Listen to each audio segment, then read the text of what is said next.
Hi guys, so we are here today with my dear friend Jess, who I absolutely adore. And Evelyn and I were just kind of chatting about how she really is everyone's favorite hair inspo. Every time we put out a new look, a lot of clients bring her in. So we're so excited to show you guys how to do her look from start to finish. I really love to show her look and how to do it because it's truly a universally flattering haircut. It's great for almost any face shape and it just really flatters. It's really easy to style at home whether you have extensions or not. But it's also like really the haircut if you have extensions because it just falls so nicely. It's really easy to style at home and it shows a really dramatic transformation from her already really nice length to a pretty good 22-inch length that we're gonna leave it today. So we're gonna show you guys all of my tips and tricks. I have somehow been doing hair for 20 years already. I don't know how that's possible because I'm obviously still 16. And we're here today with Evelyn, I like to call her one of my firstborn daughters. She's been at Beaumaine since the day we opened and she's absolutely amazing and one of our extension pros. So we're gonna work together today on our beloved Jess and show you guys her look from start to finish. Okay, so we're jumping right into sectioning. It is such an important part of the process. Every step is very important, but you want to make sure that you're doing everything really clean and you have a really good prep. So we prepped her with Line 1 shampoo. Evelyn did really 2 thorough good shampoos on her to make sure the scalp was really prepped and clean, no dryness left on, and then we're going to do our usual 4-quadrant sectioning. This is how I like to work together when we're doing it with 2 stylists. So it's really time efficient and it's a great way to stay out of each other's way. So I'm gonna go ahead and work in the front left quadrant and Evelyn's gonna get started in the back right quadrant. And we're gonna alternate bonds today. So we're gonna use a lot of fine bonds around the hairline and full bonds wherever her hair can take it. Again, when you are taking a section, whatever comes out of this little piece determines the size of your bond. So if someone has thicker hair, it will have more hairs per square inch than someone who has fine hair. So when we pull out a section and determining what bond size we use, it will be determined by how much hair comes out of the shield. So in the front and around her hairline, it will determine that she will need a fine bond. I know that from experience, but if you don't, it's always good to just take the section out and see the hair that comes out.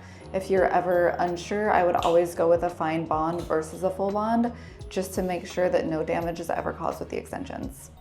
Okay guys, so one of my favorite pro tips that I don't see a lot of extension artists doing is a pre-melt of the bond before you put it in. I really love doing this because it's less heat on the natural hair and it also gives you a really smooth finish to the bond. So before I put it in the hair, I go ahead and give it a little pre-melt is what I like to call it, just for a few seconds, and you're really not closing it very tight. You're just really gently softening the bond. And then you're gonna go ahead and put it in the hair like normal. By doing this really simple tip, you can cut down on application time, you can cut down on any potential damage to the hair, and it just really gives you that little edge to your application and doing something that other extension artists don't do. Okay, so another common mistake I see with extension applications are stylists putting the bonds too close to the scalp. This is something you really want to avoid for multiple reasons. 1, it's painful. 2, it does cause the hair to rip out of the scalp. And 3, it really gives the client minimal room to style their hair when they first get them done. So you don't want to have them wait to grow out to be able to put their hair up comfortably, to be able to wash it comfortably. This should really be a day 1 thing. It does not make the extensions not last as long if you put them a tiny bit further from the scalp. It just ensures a really safe wear of the extensions, a really comfortable wear of the extensions, and it's really my number 1 tip for becoming a pro. So I'm gonna give you guys a little peek at my first row and show you just exactly how far the extension should be from the scalp. There's enough room so that if she immediately pulls her hair back, it's safe. Nothing is being ripped, nothing is being pulled. It's super comfortable. And I promise you that 1/4 centimeter extra room that you're giving is not going to impact the wear of the extensions.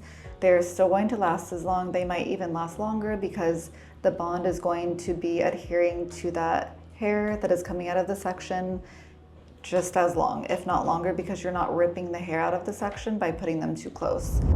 Okay guys, so we just finished her application. We ended up using 9 bundles of color 22 on Jess. And this is really a good example of a pro application because we have not even cut anything yet and it's already blending pretty well. So that's a really good tip, is just to make sure that when you're applying, you're really applying correctly, efficiently, and that's gonna make your cut a lot easier, which I feel like is sometimes the hardest part for people, is the cut, but the cut really starts with a pro application. So once you guys watch these videos and you really get, a hold of some of these tips that I have learned over my 20 years, I think that the cut will be a lot easier for you. So we're gonna go ahead and go through step by step how I do my signature contour cut on Jess. Okay, so we're gonna start how I always start with my haircut.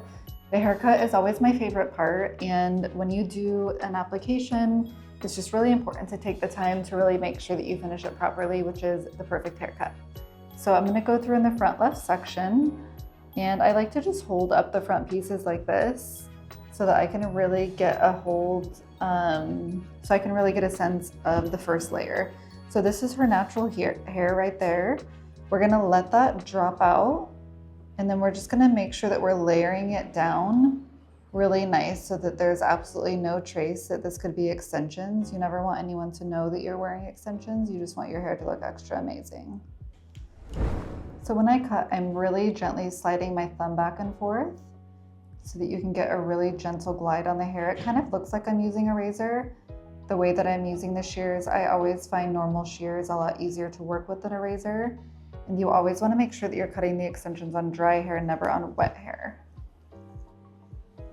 We're going to go ahead and do the exact same thing on the right side of her head. So again, you're just looking for her natural hair, and you're going to go ahead and then slide cut right from where that natural hair starts.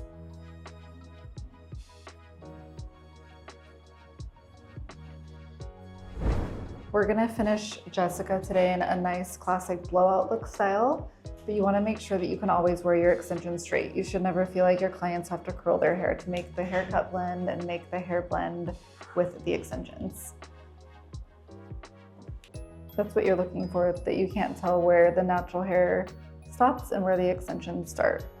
So once I feel like I've had a really nice blend in the front, I go ahead and turn her around and get started on the back.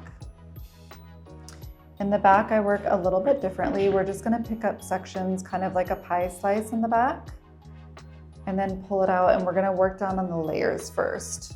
So I'm just gonna pull up until I can see the break. So that's where her natural hair starts. And then we're just gonna gently blend down. And you do wanna make sure that you're layering enough that the hair has movement, but also respecting the length that the client wants in the end.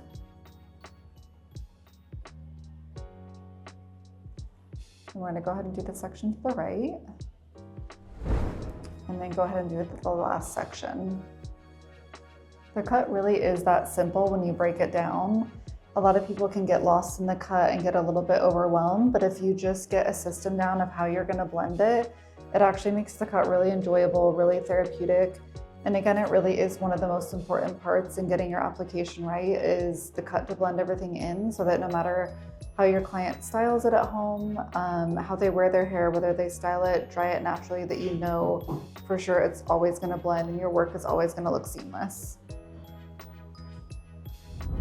When you're dry cutting with hair, you can take pretty big sections and it actually makes the blend even nicer. So don't feel like you have to take really small sections when you're doing this. It will actually blend better if you take larger sections like I suggest. So now that we have like a really good blend going in the back, I'm gonna go ahead and spin her around. And then before I address the length in the back, a little trick is to pull it all forward, and we're gonna try to find her natural hair. So I kind of like go underneath and find her natural length, which is like, the layers start right about there. So instead of just going and cutting the bottom to make it shorter, I'm gonna make sure that I'm also layering from the nape of the neck, because this area can be a dead giveaway that someone has extensions. So we're gonna go ahead and just slightly pick this hair up and gently layer it down the bottom. So I'm really happy with how that looks. I'm gonna go ahead and turn her around and just double check the length in the back. Everything looks really great. We're just gonna finesse a few pieces. And then another really good trick is to make sure that when your clients are pulling it up into a ponytail at home, that there is no dead giveaways that they have extensions. So this is always the last thing that I do is I'll go in there and just kind of hold it up in a ponytail. And you can just see how natural and blended that looks. There's just one little piece I see. And now we know no matter what she does, how she styles it, that it's always gonna blend. You can go ahead and give it a shake for us. So when she shakes and lets go, that's another really good way to tell that everything's really blended in. There's no shelf.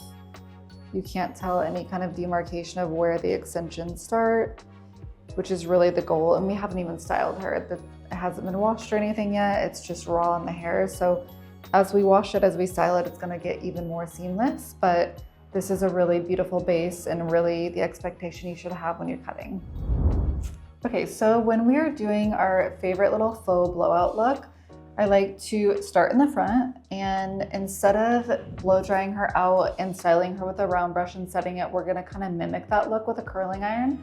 I really like this because it does give a longer lasting style than just a blowout also, so it's kind of like a 2-for-1. So we're getting that blowout look, but it's also gonna last her until tomorrow and probably even through tomorrow because we are using an iron to finish it.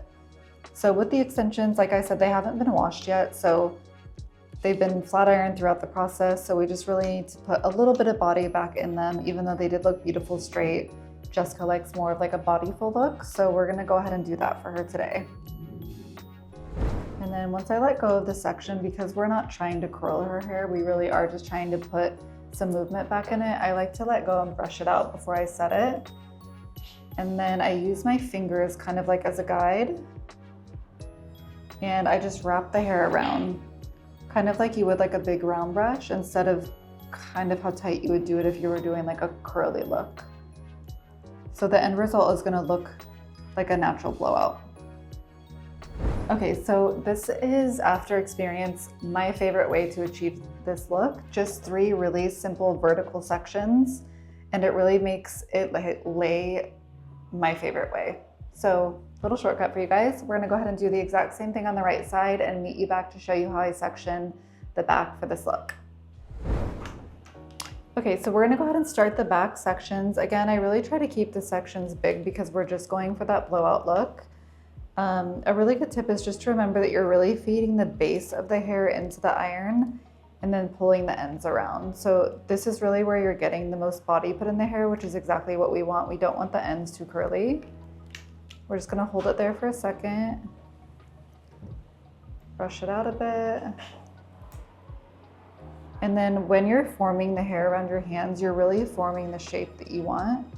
So generally I'll put it a little bit tighter, and then I'll just use my fingers to spread it out and stretch it to exactly the curl pattern that I want. And that's really how the hair is gonna curl, is how you set it. Okay, so this is our classic blowout 90s set. We did 3 on each sides, 3 in each row, and then 2 on the very top. So I typically just let this cool off for a few minutes before I pull it out and like really give it a good brush out. But again, not too many sections, pretty simple. You just want to make sure that you're doing all the simple things really properly and correctly and thoroughly, and that will give you just the most beautiful end results. So now that we've taken out all of the sections, I really like to go through and give it a nice thorough brush out, especially for this 90s blowout look. Just kind of releases the curl a bit. And it's really gonna give that soft look that we're going for. Okay, so we're all done. We're gonna go ahead and turn Jess around and see what she thinks of her final look.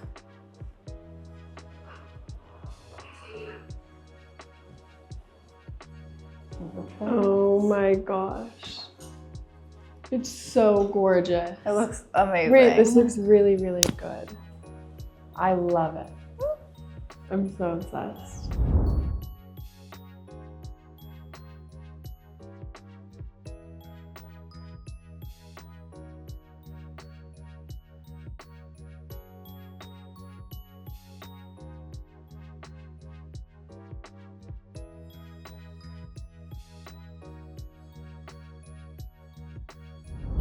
I am so happy to be here with you guys. I hope that you learned so much from this video. Let me know what you think of it. If there's anything I missed or anything you guys want to learn, let us know.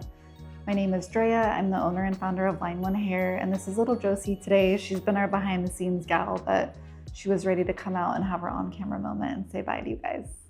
I hope you guys enjoyed today's episode, and we'll see you again next week.